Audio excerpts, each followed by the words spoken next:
Would like to meet Dr. Imneet for a few minutes. Is she free? Yes, let me just check for you. She's actually with patients right now, but she'll be available in 2 hours. Oh, 2 hours. Okay, we'll be waiting then. Thank you, Ernie.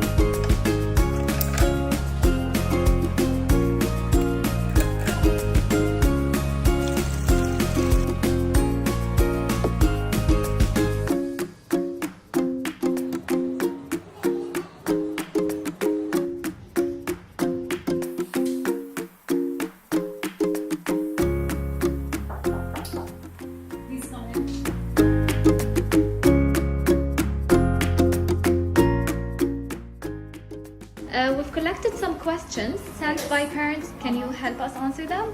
I can answer you better. Tell me. Okay, so we have a mom Yeah.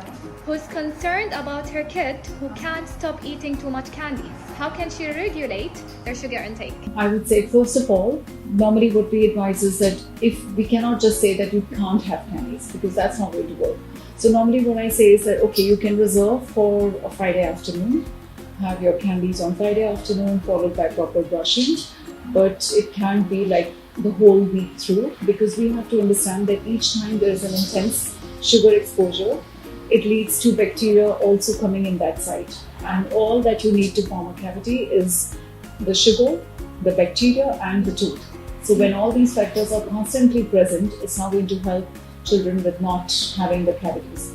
And sometimes children are very not listening to parents when it directly comes from them. That's where we come in. So I would request that maybe they can book a consult and we can have a dietary guidance during the consult. So we have another mom who has a 6-year-old daughter who has a dental fear. Any advice for them? See, with dental fear, my take is that I like to address it. I never want to ignore the fear, because if the fear exists, it's a form of emotion. Yeah? We all are humans, we all have emotions. When fear is there, we have to rule out why, what is it coming from, because it's very delicate and it's very personal.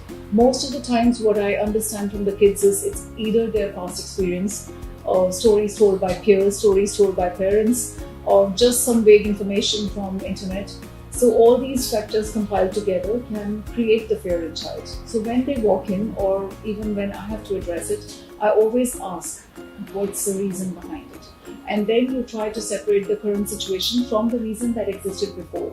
Like, for example, if it is to a past experience in the dental appointment, then my take is always that don't follow the same pattern of the appointment, because if you follow the same pattern, you'll get the same result. So if the child has had fear in the last appointment, I find out what was done, how was it done, and then I would modify my treatment plan or my behavior management plan according to that situation. And lastly, how can parents prevent their toddlers from thumb sucking? Very nice. Okay, see, thumb sucking, I would say it looks cute and nice, probably until one. Now, after that, it becomes a habit. And again, from neuro-linguistic programming, from NLP, what I can say is that habit has again got two components. It's got intention and it's got the act. We never remove the intention. It's super important. Why would a child thumb suck? Because probably it's a feeling of pleasure, safety, security, warmth, everything.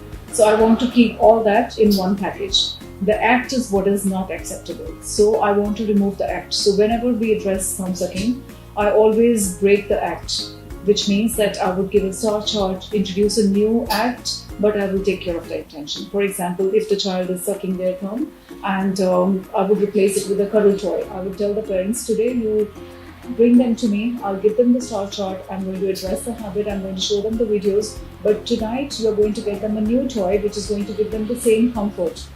Nice. Thank you, doctor, for your time. Thank you. Have a good day. By the way, my dino goes with you. Oh, yeah. Sorry. I'll give it back. Thank you. See you. Bye.